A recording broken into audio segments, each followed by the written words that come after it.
Hello and welcome to Cancelled Movie Report, the documentary podcast series that talks about the best movies that Hollywood never made. My name is Michael Campbell, but you can call me Cambo. And joining me again, the prodigal son has returned. It's actor and comedian Mr. Eden Porter. Thank you very much for having me, Cambo. Welcome back to the show. We've missed you around these parts. Thank you. Thank you very much, my friend. I've dragged you in to talk about something that no one else wanted to talk about. And that I know nothing about. Exactly. So I'm not going to beat around the bush here. This is a project I've wanted to do for a very long time. Oh, so hang on. So can we just look at who's put forward this? Oh, it's just this one's actually been requested from Michael Campbell from Melbourne, Australia. It's actually most members of the Campbell family have requested this one. Yes, this is, we're talking about a DC comic that I used to love as a teenager. That is the realm we've gone into. To be clear, there's requests in our queue. Yeah, this is Jump the Queue? Bumped them. Yeah, okay, I good. bumped them. We're into Series 6 now. I'm going to treat myself once. That's a good treat yourself. Treat yourself, Gumbo. So I'm aware that, look, Preacher as a comic isn't the most popular thing, but I would say don't worry. I'm going to talk you through it because I think this is a cool project. Love it. Do you have an open, willing heart to hear about this? Yeah, like anyone that wants to approach a DC's comic about preachers, I'm ready. I'm at your mercy. You're willing to take in the word of our Lord. The sacrament? Is that it? Yeah, why not? Yeah, why not? We're both clueless. Yeah. I don't know. Well, let's get into my report, my very special report about the cancelled DC movie, Preacher. Before superhero universes took over Hollywood, DC Comics almost brought us one of the wildest, most dangerous stories to the big screen. Imagine a movie about a cursed preacher, his sharpshooting ex, and a vampire sidekick, all searching for the missing God. And behind the camera, an Oscar-winning director. This is the story of the Preacher movie that almost happened, and why it was just too much for Hollywood to handle. Did you just say, can I stop you there, Michael? Please. Looking for God? Looking As for in God. looking for God or looking for God? I'm going to put a little content warning on this. Oh, okay. This comic and adaptation that we're going to talk about is pretty sacrilegious. Oh, okay. And in fact, the comics itself was controversial. So I've got hard copy research here. Eden. Oh. I've been digging deep into this because no one else on the internet seemed to. So I thought I would do it. But what I want to do is provide you a little context about what the hell Preacher even is. Yes, please do. So I keep claiming it's a DC comic, and it is. But don't think of this as Batman, Superman, DC Universe. This ain't your dad's superheroes. Nor is it connected to any of them. This is from a DC imprint called Vertigo. Oh, yes. Which I've came heard out of in the Vertigo. 90s. Yeah. They're like the radical 90s edgy comics. Yeah. So Preacher, it was a critically acclaimed comic book series, and it's from the writer Garth Ennis. Okay. Now, people mainly know Garth Ennis now as the creator of The Boys. Mm. So this is the territory we're in. So this is pre The Boys. This is before The Boys. This is what Garth Ennis made two really big waves in the 90s. One is writing Hellblazer, the John Constantine stories, and then he created Preacher, which some have said was originally a story idea he had for Constantine. Because when you with what little I know about it, it does seem like there's some through lines there. Absolutely, there is. So it was created by Garth Ennis and artist Steve Dillon. And it's published between 1995 and 2000. Okay. And now this is the story of Jesse Custer. He is our preacher. And he's a small-town Texas preacher who becomes bonded with a powerful entity called Genesis, and it gives him the ability to command others with his voice. It's called the voice of God. Oh, so this is like June. It is a little bit like June, yeah. Turn around, drink it. Yeah. Honestly, yes. Yeah. And they're a core trio in Preacher. So Jesse Custer is our titular preacher. Yep. We also have his ex-girlfriend, Tulip O'Hare. She's a sharpshooting Texas gal. Oh, great. And his best friend, who is a hard-drinking Irish vampire named Cassidy. Oh, okay. They're our core three that we're going to get to know throughout the film. And really, Preacher is a road trip across America to literally find God, who has abandoned heaven, and make him pay. Make him pay? Make him pay. Okay. Much like superheroes in The Boys are not seen as virtuous people, Angels, yeah. God, all of those are seen as kind of scumbags in Preacher. Okay, It's the Garth that's good. Ennis token. That's great. So with that, like, what world are we talking about? So we've got vampires. We've Yes. got archangels and demons and things like that. Do we Yes. have any? Is there other supernatural things going to be turning up? Nothing that crazy, but Yeah. it touches on heaven and hell is a big theme in the story. Okay. The vampire part of it is pretty left of field. Yeah. Okay. But it's not full of ghouls or anything like that. This is actually what you'd call a neo-Western. oh. So even though Garth Ennis is an Irish writer, this is set in America, set mainly in Texas, neo-Western, set in the modern day. But it's not Jonah Hex. It's not Jonah Hex. Okay. It's not Jonah Hex. People are cheering.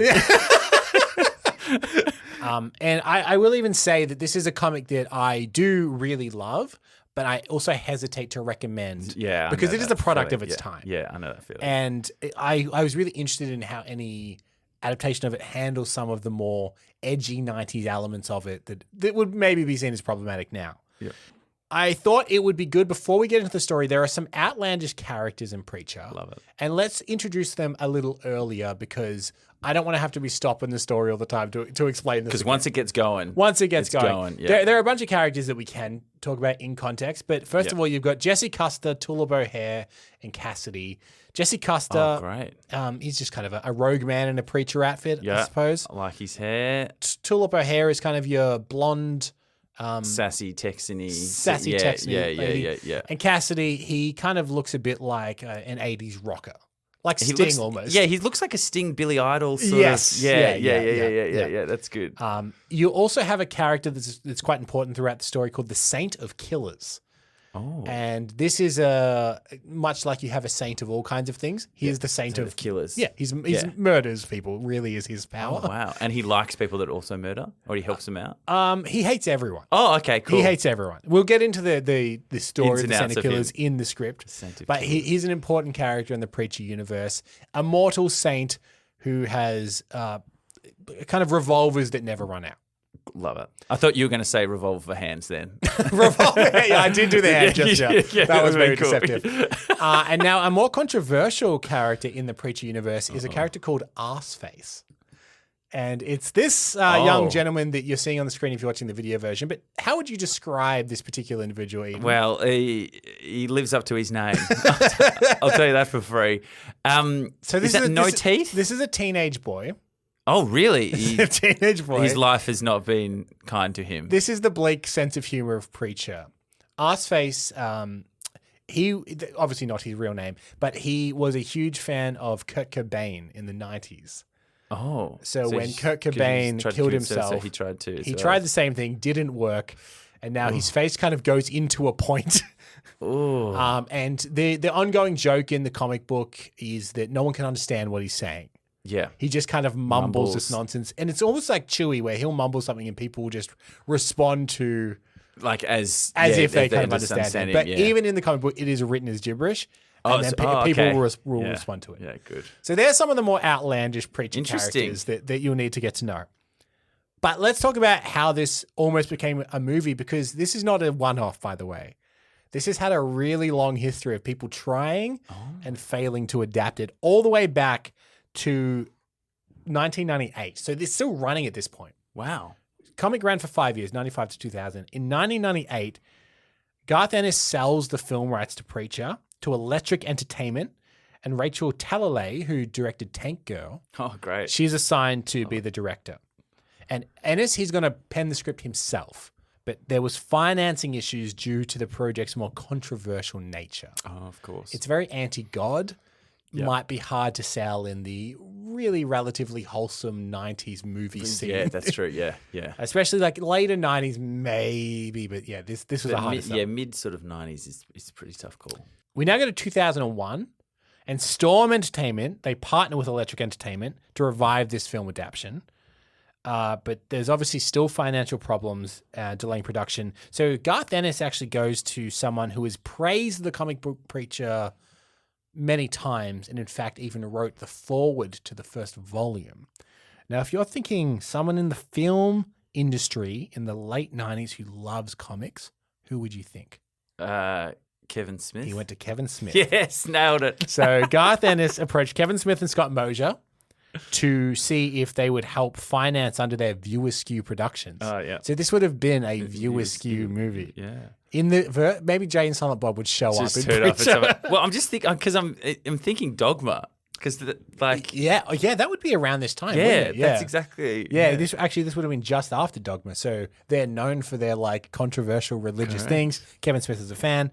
They actually took this to Bob Weinstein at Miramax. Great. To try and get further financing. Now, Weinstein was very confused by the whole project, and specifically the characterization of Jesse Custer, the main preacher. And he didn't want to share any box office potential growth with Electric Entertainment, so he dropped out for that reason. So we now go to 2002, and Jesse Custer is actually cast. He's cast as James Marsden.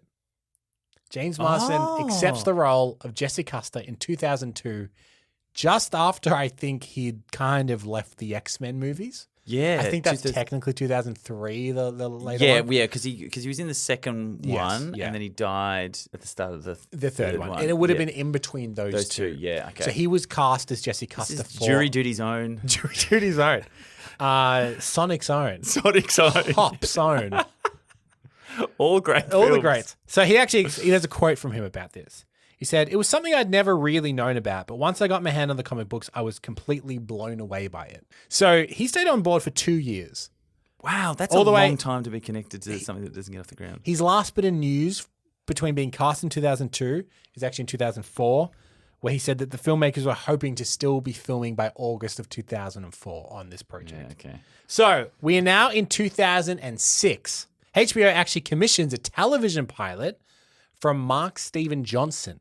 Now, he is the director of a little film called Ghost Rider. Yes, good. And he decides that he's a huge fan of Preacher, and he wants to do he doesn't think a 2-hour movie would do the book justice. So he wants to do a television series, and in an interview with MovieWeb, he said he didn't want it to just be loyal. He wanted it to be exact. Ooh, man, We're talking storyboards using the comic panels. Beat by beat. He wanted one issue per episode. He said that adapting all 75 issues of the comic would mean it runs for 6 years. That was his plan. He had it all mapped out. Wow, that big fan. He would produce the series, he would write the pilot, and he expressed interest in having Kevin Smith back to direct some, and even Robert Rodriguez. I remember this. Yeah, This so was going on hot, yeah. as I was reading it. Oh, wow. So during the development of the TV show, it got far enough along that they actually did makeup tests. They did a makeup test for Arseface. I want to let you know that I think that this character should be kind of unadaptable. Yep. But they gave it a fair whack. Whoa. What are you seeing? That looks identical.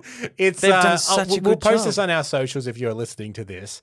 But it is a scarily good makeup test for Arseface. Doesn't look like a teen, like a No, young it person at doesn't. all, but it looks identical I'm nearly shocked. to the So- source material. Obviously, if you're watching this, it's on screen right now, so you're welcome. But Yeah. if you're just listening to this, there'll be a side-by-side on our Instagram that you can have a look at. Yeah. It's impressive. It's very It's very impressive. And I remember this news as well because in 2008, so 2 years of development, HBO abandons the project, deeming it too stylistically dark and religiously controversial. Oh, HBO That's did. HBO Yeah, saying I know. that.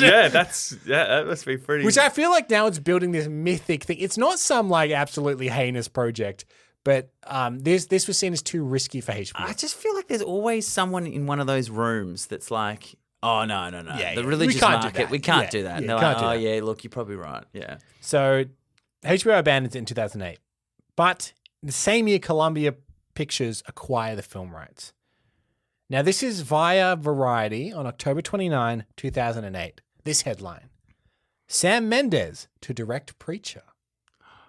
That's great. So they'd found Sam Mendes. What a headline. I mean, for those playing at home that don't know, how would you describe Sam Mendes as a filmmaker?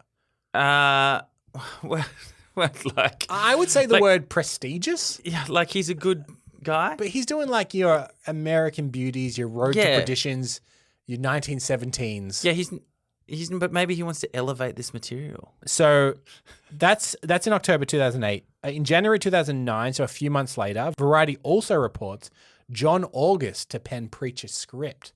Okay. Now, people listening to this show will know I really like screenwriting. It's a lot of the premise of this.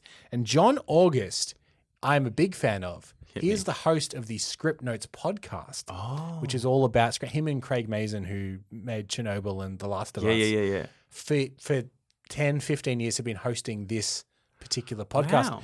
And in January 2010, so a year later, he hands in what would be his final draft. So he spends a year on this script. So good. And this is the version of the film that we have. We have John August's version of Preacher. The best version. The last thing I will mention is that for the hardcore people, that if you enjoy Preacher and you want to know what this film was going to be, or if you think this sounds interesting and you want to read more, this is actually an adaptation of 2 different volumes of Preacher that have been put together. It's volume 1 and 2, and they are gone to Texas and Until the End of the World. They're the 2 volumes of Preacher that John August has essentially decided to adapt together rather than to adapt all 9 volumes of the actual comic. So it is just the first 2 volumes. Yeah. Are you ready for a neo-Western? I am. Sacrilegious overtones. Yeah. Fair bit of violence. Great. Maybe a couple of curse words here and there. I love it. And an Irish vampire. To be sure. With all that in mind, do you want to hear what the hell Preacher is? Let's do it.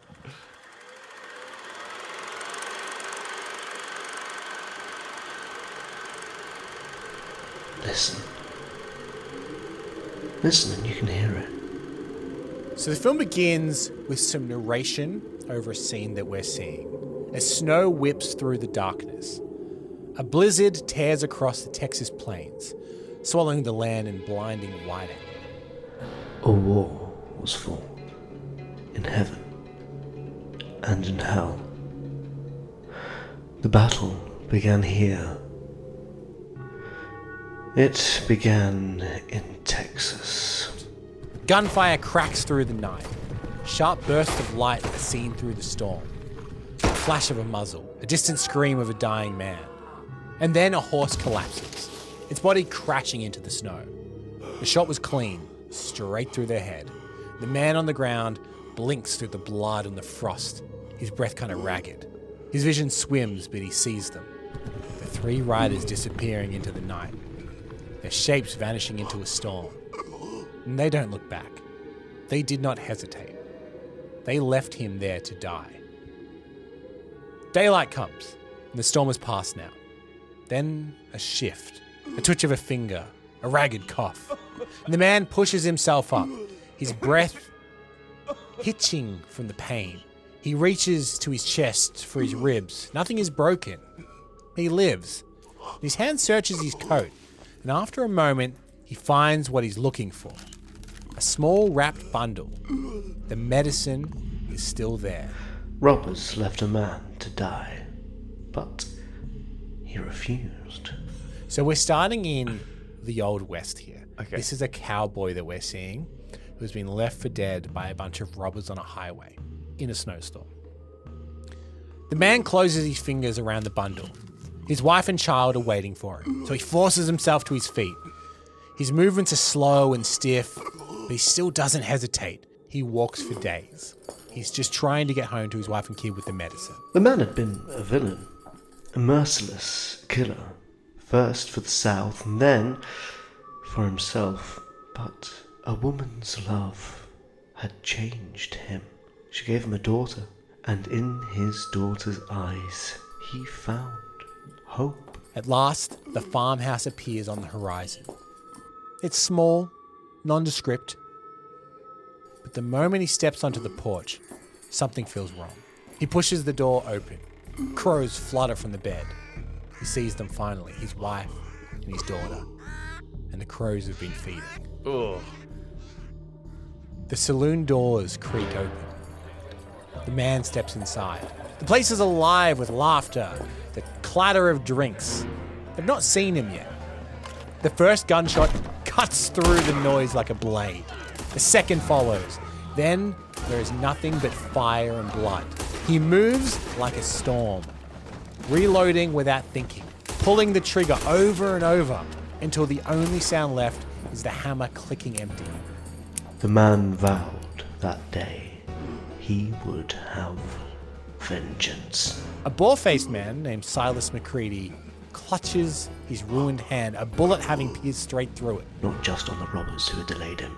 He stares at the gunfighter, the last man standing in the room full of bodies. The gunfighter exhales, shoulders kind of sinking, and he doesn't reload. McCready steps forward, fire shovel in hand. The gunfighter lifts his revolver. Click. It's empty. McCready swings. The shovel slams into his chest and the man falls down.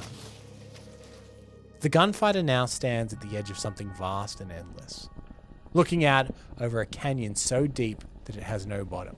The man did not die like other men whose hatred fades as they leave the mortal world. They say the man's heart was so cold it froze the fires of hell. Then a snowflake drifts past. We see a forge burning red hot. Hammers slam down on metal, reshaping something ancient, something terrible. Steam hisses as the steel is cooled. It's a revolver, forged and new. A second one follows, and in the shadows we see something move. It's a figure, shape-shifting, its face obscured. Then we hear a voice. It's the devil himself. The devil steps forward, offering the guns to the gunslinger. The man takes them. The devil crowned the man his champion. The saint of killers. The gunfighter, no, the saint, lifts his head. The devil smiles. And then 2 gunshots rip through the dark, and the devil's body hits the ground. What? The saint turns. Above him, heaven awaits, and he will not stop. He will never stop, because his war has begun. And the sun blazes overhead as we match cut to Jesse Custer, squinting up at the light. He's breathing heavily, sweat dripping down his brow, bleeding. The future is unwritten. We all know that the war will end here. It will end in Texas. We're hit with a title card, Preacher. What do you think of that as a little Good opening motif? mate. Good opening. I wasn't sure whether that was going to be Preacher's start, but no, we've got learning about the Saint of Killers. Classic revenge plot there. Your wife, your kid, dead, Yep. and then it's all hell breaking loose, mate. I love that he was so hateful that when he died, his hate froze over hell. That's pretty bloody hateful. That's right. And then he kills The devil devil. himself. Yes. The devil himself. Canonically, that is from the comic book.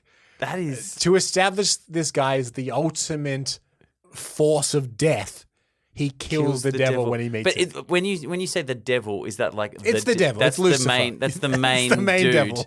But he surely he's not. You can't just shoot him and kill him. No, he or is did. he dead? Yeah, he's he dead. did. Yeah, he's dead. Yeah.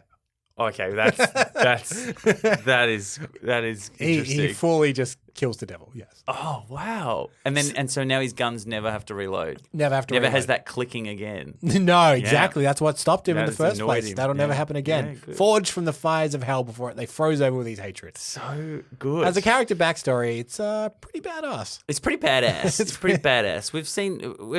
We've experienced that revenge plot before, but he's fired up to take on not only heaven but the devil, And maybe try and stop a certain preacher. and he pursues you like It Follows style. Yeah, honestly, yeah. Yeah. Kind of. So we're hit with a title. Chapter 1, The Reverend Jesse Custer. That's right. We're doing chapters again. Yeah, it's Tarantino-esque. It is mate. a little Yeah. bit Tarantino-esque. We see quick flashes. A coffin sinking into the water, a silver lighter flicking open, and Jesse kissing a woman who we'll later know as Tulip O'Hare. Then we jump back to Jesse's childhood. He's 10 years old, and he's a boy preacher. He's delivering a sermon at a roadside revival under the control of his cruel grandmother, Marie.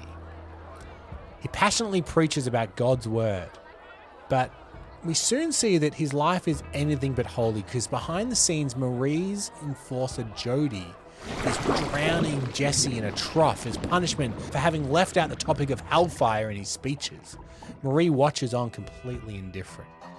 So we're seeing that Jesse, he does not have a good home life. He's living with his grandma and his uncle, and they're treating him quite badly. Jody is his uncle. So he's not the son of a preacher man. He's the boy preacher. He's a boy preacher. Okay. Now we are going to touch on his father in a few minutes, but he is part of a religious zealot family, and they're very much into very stable punishment for going against anything that they see. They're kind of like the Westboro Baptist Church. Yeah, that's what I'm getting that vibe. Yeah. You didn't mention fire and brimstone. Exactly. That's exactly it. So later at another revival, Jesse collapses from exhaustion. Marie claims that he's receiving the word. The performance kind of continues as Jesse accuses a man, TC, who is also part of his extended family, of wearing stolen shoes, forcing him into a public confession. See, the whole thing is staged. It's a manipulation to trick people into the crowd and impress this boy preacher. Is finding sinners in the crowd. Of course, they're all just his family members. Yeah. Classic scam. Yes. So you've got Jody and TC, his two uncles, and his grandmother Marie. We don't know where his parents are at this point. Yeah. After the revival, Marie introduces young Jesse to a mysterious man. Jesse, this is Mr. DeBlanc. He's got some questions. Answer honest. He'll know if you don't. Do you know what morality is, Mr. Custer? Right and wrong. And who decides what is right and what is wrong? God. What if God weren't around? Do you think you'd still know the difference? Yes, How? I just would. The world is a heavy burden. It can crush you. It can consume you if you're not strong enough. Strong enough for what? A glorious day is coming, Mr. Custer. For you have been chosen by heaven. You will be our champion. Until then, your grandmother will make you ready.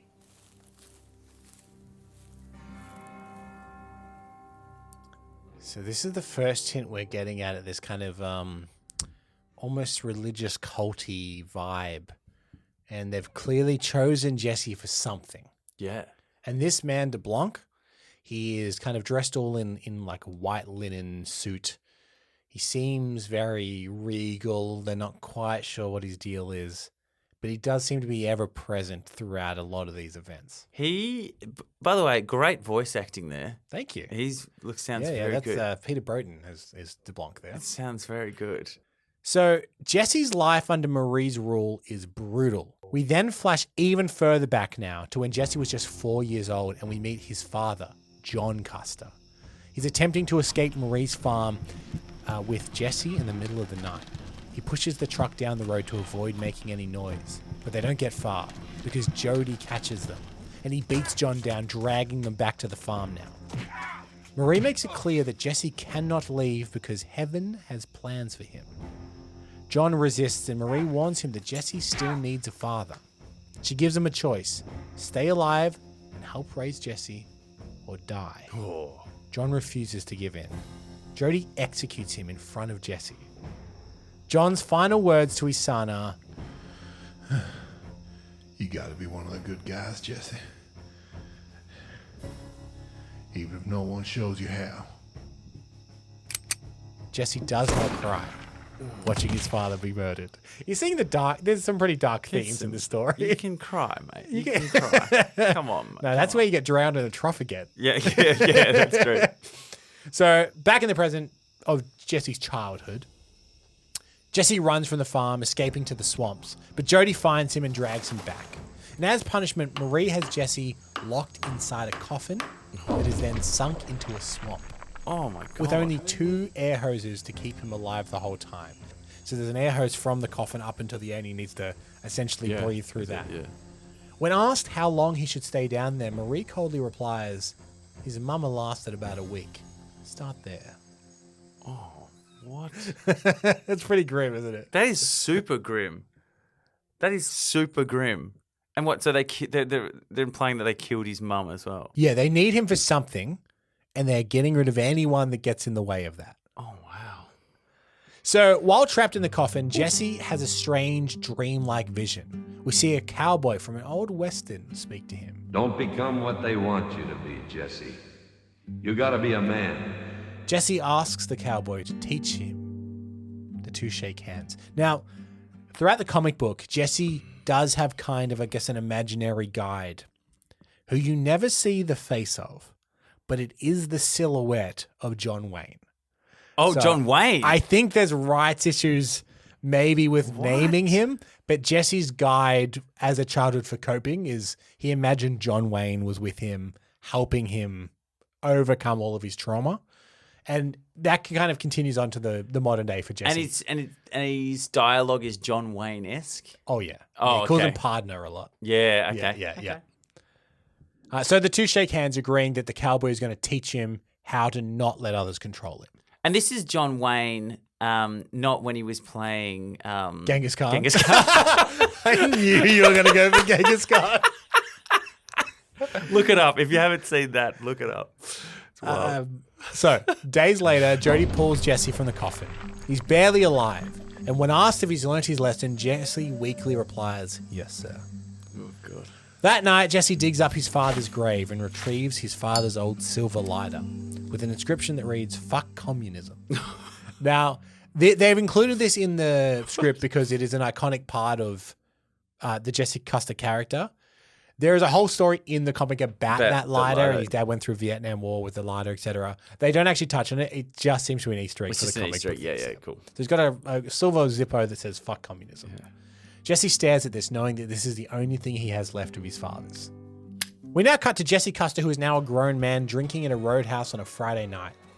He notices a woman watching him, Tulip O'Hare. And their attraction is pretty instant. They talk, they dance, and by the end of the night, they leave together. That night, they sleep together in an apartment Tulip is just passing through. They talk about nothing important, but connect easily. And Jesse tells her, Fuck this town. Let's ride. So this is a far more easygoing Jesse that we're seeing now. Yeah. And we are getting the idea that whatever his torturous childhood was, that's in the past. Yeah, he's just suppressed it. He suppressed it, but Yeah. he seems to be free of it at this point. By the way, he is not a preacher at the bar. He's just a regular jeans, t-shirt. That's it. Yeah, okay. That's it. So Jesse and Tulip start a life together in Colorado. We see a montage that shows months of their relationship, switching between them making a home for themselves, making love to one another. That's a very important point of the comic, is that they are super into each other. Okay. They're very handy with each other. Okay. They lie together at night talking about life. And Jesse tells her that he's always wanted to be a cowboy, despite never actually having ridden a horse or fired a gun properly.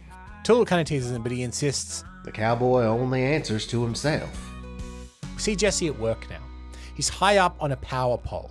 He's fixing a line up on the power point when suddenly a pickup truck pulls up below. He looks down to see his co-worker laying on the ground.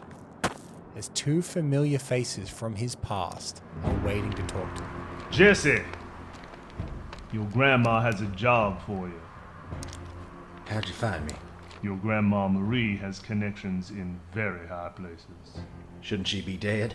She's 100 years old. Like I said, high places. That fella on the ground, friend of yours? Nah, Get in the truck. never. I can still break you in half. We'll see.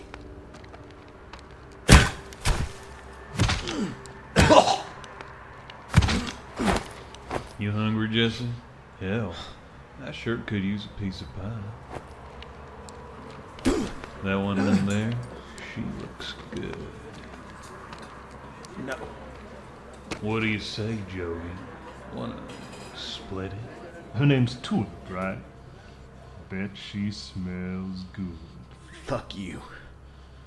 Do what Marie says, and we won't lay a finger on her. But you say one word to her or anybody, and TC cuts her tits off. And that's just stars. You know how he likes to take... What does she want? You're going back to Texas. There's a church in Anvil. Brand new. You're gonna be the preacher. Why? 'Cause Marie say so. Fucking ain't great. That woman raised you. You were an orphan. You're gonna go to Anvil. You're gonna preach the word of the Lord. For how long? As long as it takes.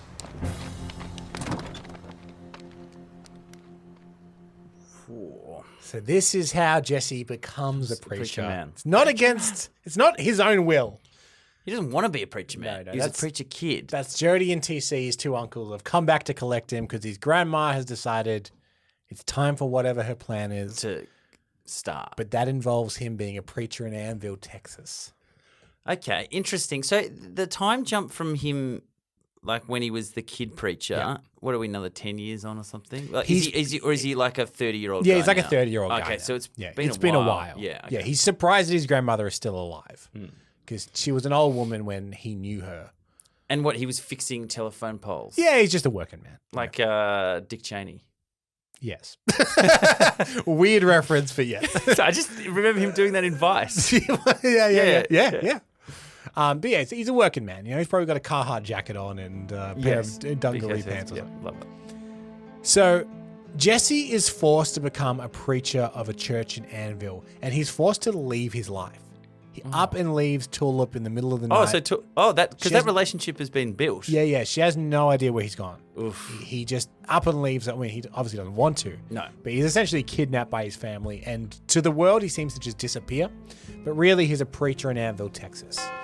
At first, only a few people show up to his church, but over time, more and more people start listening to him. And Jesse doesn't preach the way that Marie wants him to. He asks hard questions about faith, free will, and God's motives. The church fills with misfits and outcasts. People who've never really felt welcome in a church before start to come. Then one day, something seemingly impossible happens.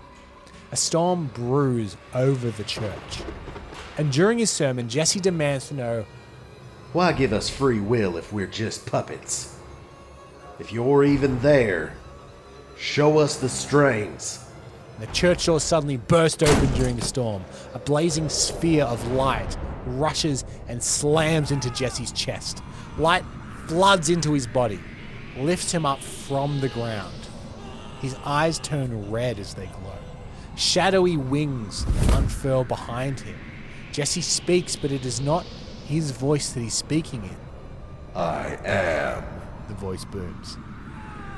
He grips the lectern as his feet lift from the ground and a light erupts from Jesse's chest, radiating outwards, consuming him. He fights it, but it keeps growing and growing. And just as suddenly, it stops. Jesse Custer is at his podium. He opens his eyes. They're no longer glowing red. And he looks at his hands. He's pressed impossibly deep welts into the wood with his fingers. And he looks out to his congregation.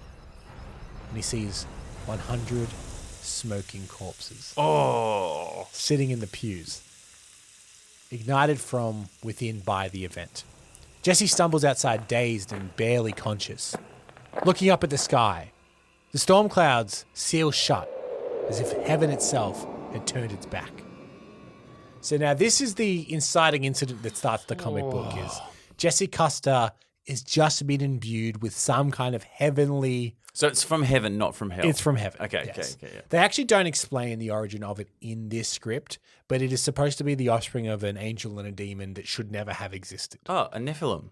And yeah, Nephilim, yeah. I didn't know that's a thing. Is it really? Yeah.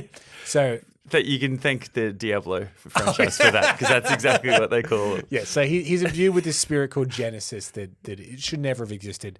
They don't actually go that into it in the movie, but that's what it is from the comic book.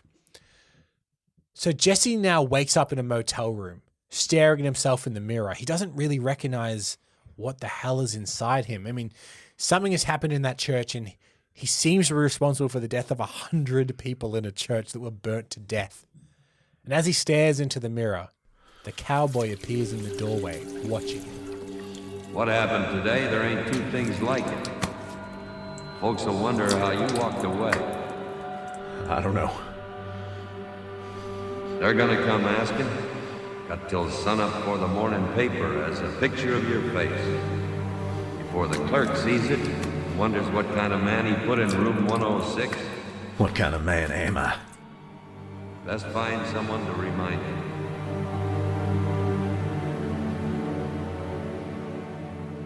So with this, Jesse reaches for his phone and he dials a number from memory. And miles away, Tulip sits in a truck. Her phone starts to ring. It's an unknown caller. She looks at the screen, but she lets it go to voicemail. Then she takes a deep breath, she grabs a bag, and steps out of her truck. And suddenly we're hit with a title. Chapter 2, The Girl He Left Behind. But before we get into Chapter 2, how are you feeling about Chapter 1? You've learnt about the Reverend Jesse Custer. Yeah, it's... Can I just ask, how long was he preaching for? It's implied a few months. Oh, okay. So this is like years later. You see a montage of the people starting growing. to grow Yeah, and stuff yeah, like yeah. that. Yeah. Yeah. It's a good origin story. It's him. I like the evil family. Like religion, like they feel like they're on the side of God, Yeah. but they're actually doing some really messed up sort of things. I like that subtext. Yeah. I think that's really interesting. The John Wayne stuff, the imaginary John Wayne. The imaginary John Wayne, yeah. Or again, ripped straight from the comic book. Yeah, that is an interesting choice. That is very interesting. And all the little bit at the start about the saint of Yes, yeah. He's not made his reappearance No, yet. he hasn't come back yet. Hasn't But come back still, yet. it sets up a lot. It never does. No, he does. Well, okay. It was just a fun little story to start your movement. Cute little thing. Yeah. He seems like a pretty badass guy. Yeah, it's probably this is probably the most mature script we've ever covered on this. It's pretty mature. It's pretty mature. This is sorry. If you're listening with your kids, stop. Stop doing that. Please stop. It only gets worse from here. Please stop. Turn off when the phrase "cut her tits off" comes up. Yeah, it's pretty full on. It's no Plastic Man. That's true. That one's fun. That's fun for the whole family. It's not Elf 2. Oh God. So we're now in Chapter 2, The Girl He Left Behind. Yep. Tulip arrives at the Rhino, a strip club in Houston, and she's dressed to blend in. She asks for Wallace, the club owner, and she's led inside. Tulip, however, is here for a reason. She has met with a Vietnamese family whose daughter Alice Tran disappeared after working at the Rhino. They believe the basement may hold the truth, but no one that goes down there ever seems to come back. Tulip is now led into her meeting with Wallace, the club owner. Danced anywhere before? What, you check references? I need girls that'll show up and shut up. That's me. That's you. You a smart girl? Sure. Smart girl's the trouble. You trouble? I'm not trouble. I'm just here to make some money. Not in it for the art. Not in for the art. I like that. Ah, shit. Who's this dipshit? Yeah, Jim, I'm looking on the cameras. Boot the guy in 3. I'm on it, boss. I swear afternooners are the worst. Bunch of drunken weirdos. Drop the radio. Now. What is this? A stick up? Why don't you put that gun down there? Alice Tran. 18 years old. Fuck. You cut her to pieces and set her car on fire. Oh shit, she clocked out. What's in the basement? Fuck. That's where you took her, isn't it? That's where you make all your money. Her sister, right? She put you up to this? What, you think you're gonna get a gunpoint confession out of me? It'll never hold up. I know. Now, Eden, you mimed along with that you scene. didn't see that coming. Yeah. I know. I know. Yeah. Classic there. These are those, I really love scenes like this where you know something's going to go down and you're waiting for when the turn happens. I know. Bang. Yeah, it was good. That's good. Everyone's a pretty badass in this. Yeah. And so This is the radical 90s, remember? Everyone has to be as cool as possible. Yeah. So she's a good shooter. Yes. Is that what we're ascertaining? Yeah. And we're not talking mystically good. No, she's just a sharpshooter. Sharpshooter, okay. Yeah. So she doesn't get imbued with any... No. Okay. It's just a gal that grew up in Texas and knows how to shoot. Yeah. Knows how to handle herself. But she's there to get revenge on whatever the hell seedy operation. Her sister? Or no, that she's was been just hired by a family whose daughter and sister had gone missing. Okay, cool. So that's what he said. Oh, did her sister put you up to this? Yeah. But yeah, she's there to find out what the hell happened to these people because they seem to go down to the basement and never come back. So Tulip now erases the security footage and she prepares to escape. She heads for an emergency exit, but the door is blocked by a parked car.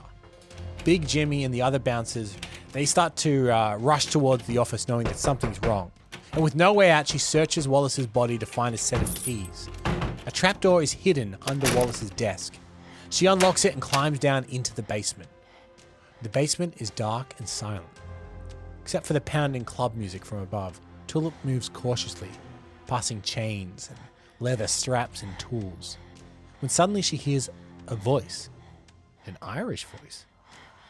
You're new? Tulip spins around, gun raised, but sees no one. The voice continues. You're a girl and scared, right?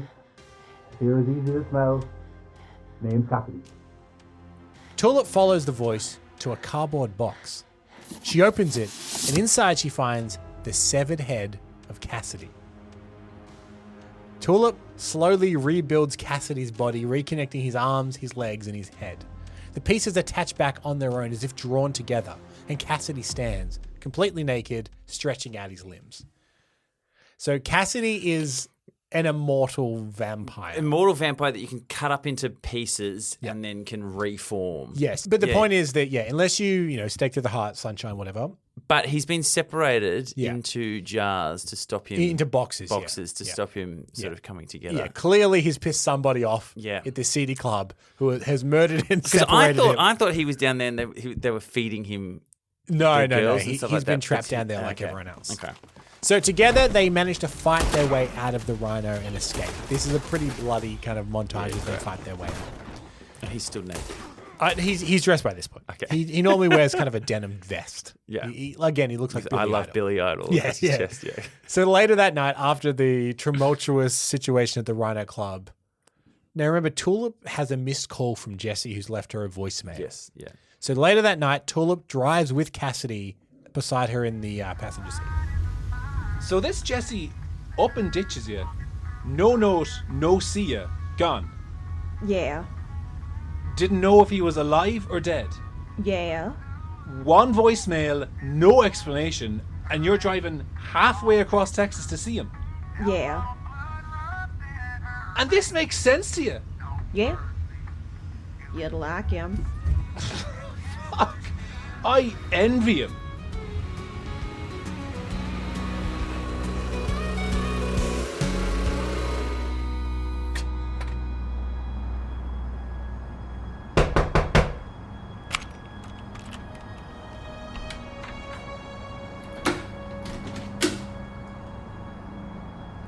I thought you were dead. I know. Every day I wanted to. Leave me again, and I'll kill you myself. Understood.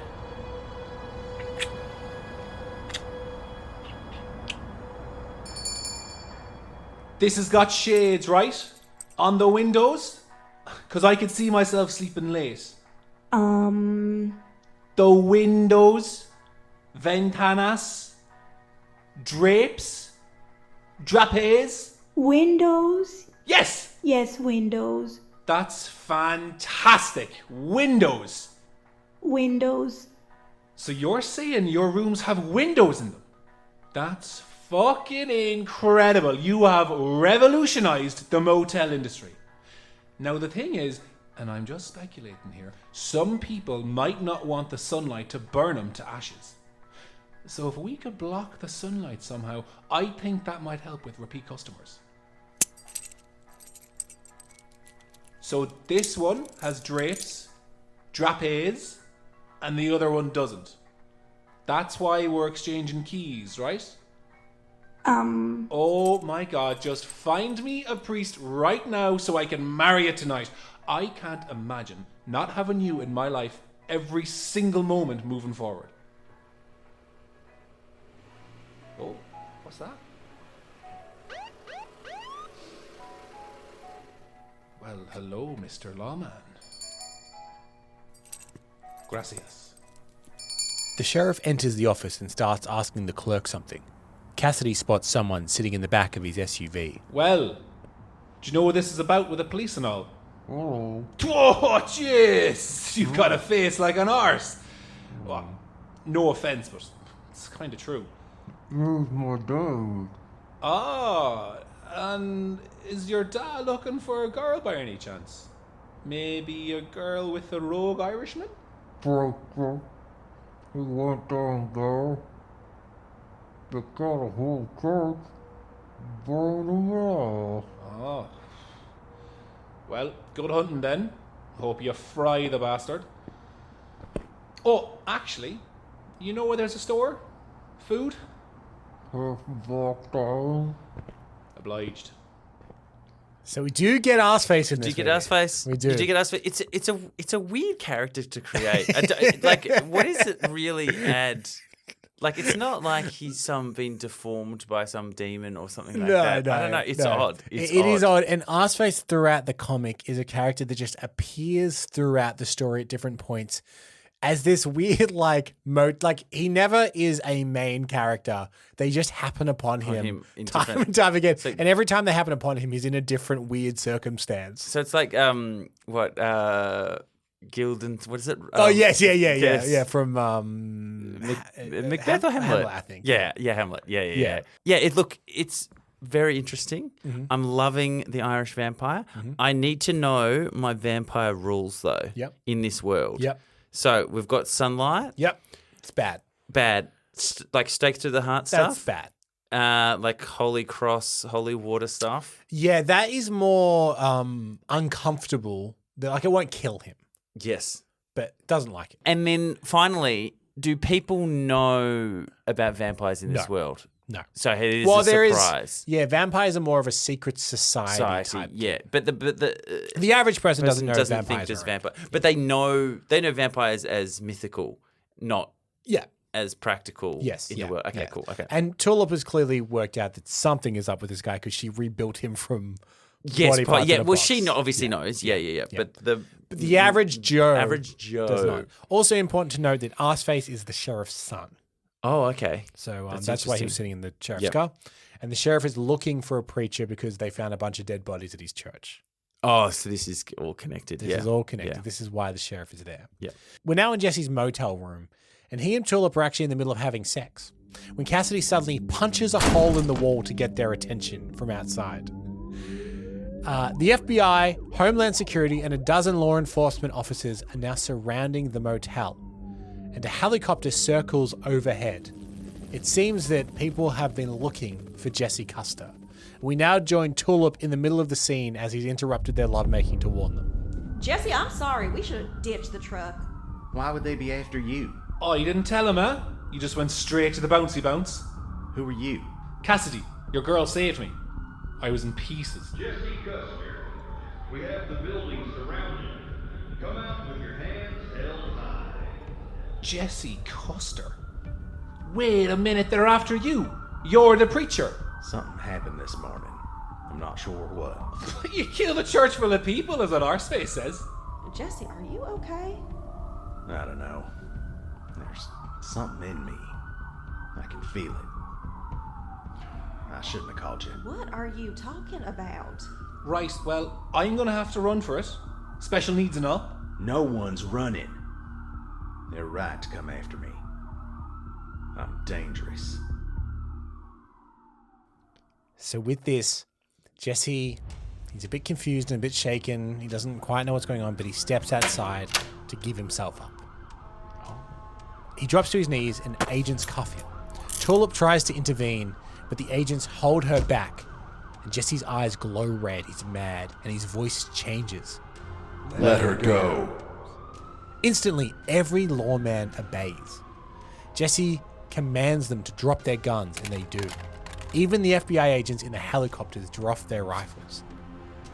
So it seems that when he demands something, it must be obeyed. Sheriff Root, who was the sheriff that's looking for him, he panics and demands they shoot him, but they can't. Tulip unlocks Jesse's cuffs, but he won't look her in the eye while it's still glowing red. He's a bit ashamed. The glowing forces surge inside him, and he struggles to contain it, and a burst of light erupts from his back, much like he did in the church. This time, though, no one is burned except for Cassidy because it's a glowing light. He gets his hand catches on fire.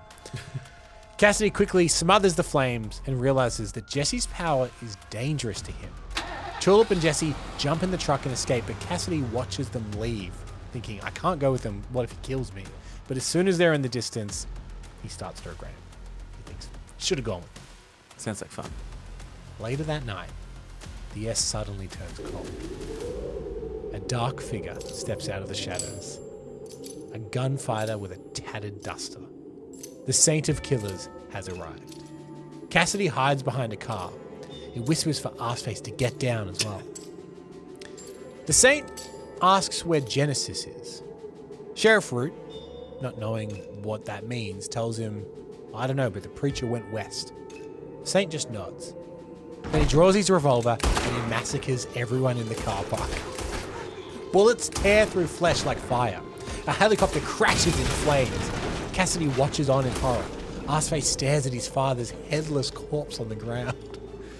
Cassidy realizes that something is coming, and he turns to Arseface, telling him that they need to find Tulip and the preacher before the Saint does. Because as it turns out, Cassidy knows the Saint of Killers.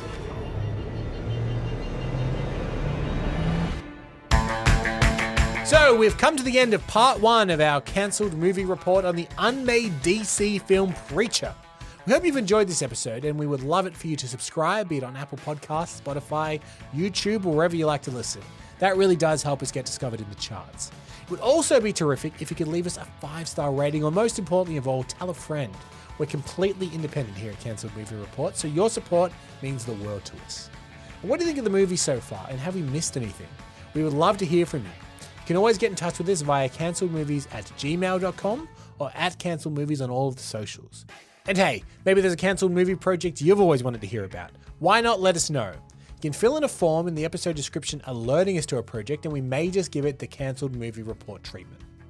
I'm Michael Campbell. I've hosted, edited, and produced this episode, and I'd like to thank Eden Porter for joining me again. Thank you very much for coming. Oh my God, Arseface is here. Yeah. We also like to thank our amazing voice cast, which included Zadeh, Danielle Santos, Marco McVey, Dani Siller, Peter Broughton, Ben Wagner, and Bill Sunderland. Keep listening next week to find out if Jesse Custer will find God and make him pay. But if you can't wait, here's a sneak peek. The place I grew up, people there, they did this. What do you mean? They put me in that church like they knew what was going to happen. If there's answers, they'll have them. Then let's go ask. It's not safe. Then you're gonna need me. Until then, take care.